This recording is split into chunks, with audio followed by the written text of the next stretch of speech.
What's more dangerous, alcohol or opioids? Well, it is not as easy an answer as you'd think because it depends on a variety of different things, like what their withdrawal is like, how likely they are to overdose on things, what the long-term harm or societal harm. So today I'm going to compare them from a drug scientist perspective. I'm going to specifically use the example of heroin and oxycodone here because they're both like the non-prescription and prescription version. Now, when you're asking me about what goes into danger, there's all sorts of things. So I'm going to break down the different categories. The first one is going to be how you actually use it. And how you use it matters a lot for how dangerous a drug is.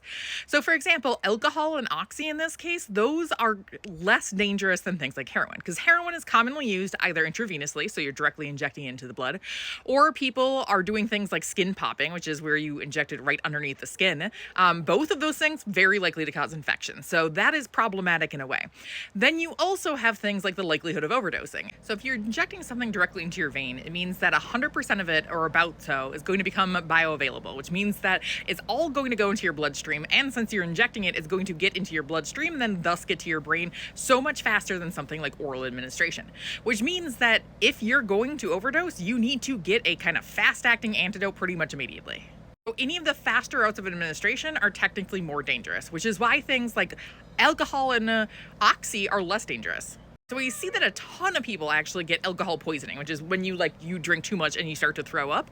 But here's the thing, when you're throwing up, you're getting it out of your system. So that's actually very healthy for you. And that's actually a benefit to the drug in terms of being less dangerous. Now, when you actually get to the overdose potential, what you find is that you'd think like alcohol would be so much safer. No, in fact, alcohol, heroin, and oxy are about the same in terms of their therapeutic index. So if you're unfamiliar with this term therapeutic index, what it means is that this is the difference between the dose that produces a therapeutic effect, so that thing that does what you want it to do. So pain relief if you're taking a painkiller, that's the therapeutic dose. And then the lethal dose. And so this is actually the ED50 versus LD50. So this is the lethal dose for half of the population, basically.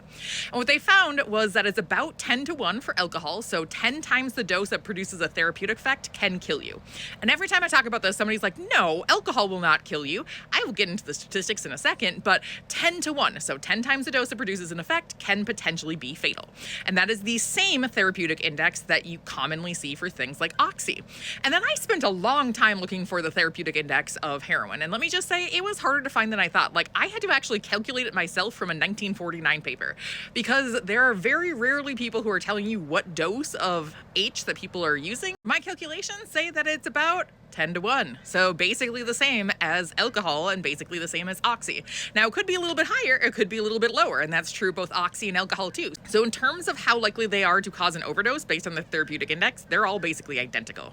Now, in terms of long-term danger, which is more of like a long-term harm situation here, what we see is that alcohol may be worse, maybe about equal to heroin, but oxy is clearly the least dangerous in this case.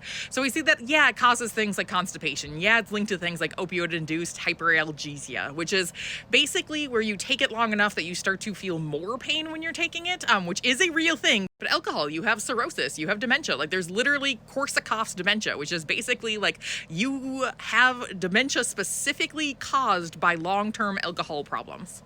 And then with heroin, you have potential of things like infection. So, easily transmittable diseases. Like, those both have long-term harm, where oxy does, but not to that same extent. Now, when you get to withdrawal, yeah, alcohol loses every time.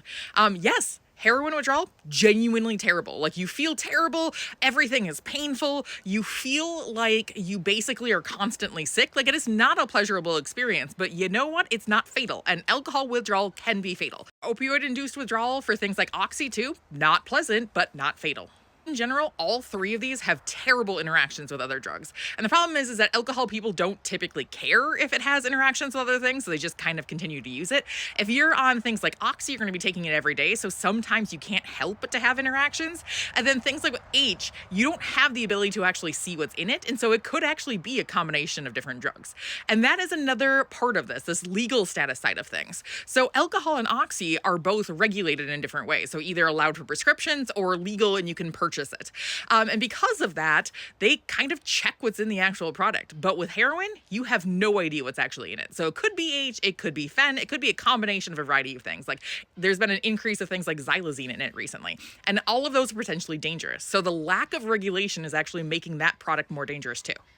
Now let's talk about just kind of harm in general, because I mentioned that a lot of people say that like people don't overdose from alcohol alone. That is actually untrue. So let me give you the statistics from the CDC from the past couple of years in terms of average numbers of deaths. So what we see is that on average, about 3,000 people per year in the United States die solely from just overdosing on alcohol. And that's about equal to the same number of people who die solely from heroin overdoses every single year. So about 3,000 for that too.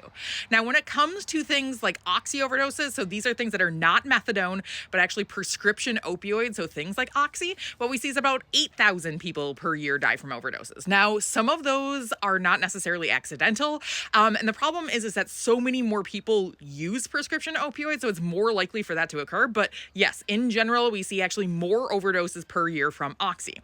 But that does not take into any of the other things that go into deaths caused by those drugs. So for example, we see over 180,000 deaths on average per year caused by too much alcohol. Heroin use has long-term problematic consequences too. So like it has societal effects too. It causes loss of productivity, which we see a lot of with alcohol, but it causes a lot of potential problems. And then obviously you have things like you lose a loved one. Like a lot of people, including me, have known people who have died from opioid overdoses. Like that is a thing we need to consider too. Like the social and family structures that have been kind of destroyed because of these drugs.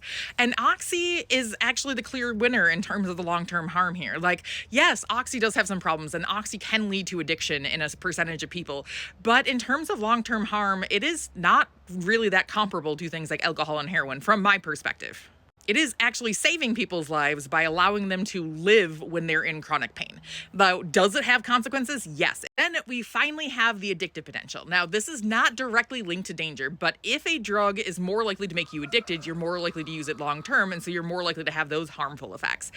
But what you see is that, like in terms of addictive potential, they're all kind of similar to one another. So alcohol, around 28% of people who start using become dependent. With heroin, it's about 30%, and with oxy, you see from between 4% to 30%. So a little bit lower with things like the prescription painkillers, but still pretty high likelihood of becoming addicted. But which one is more dangerous? Depends on if you're asking about withdrawal or overdose potential or things like long-term harm. They all have their flaws, so this question is flawed in and of itself.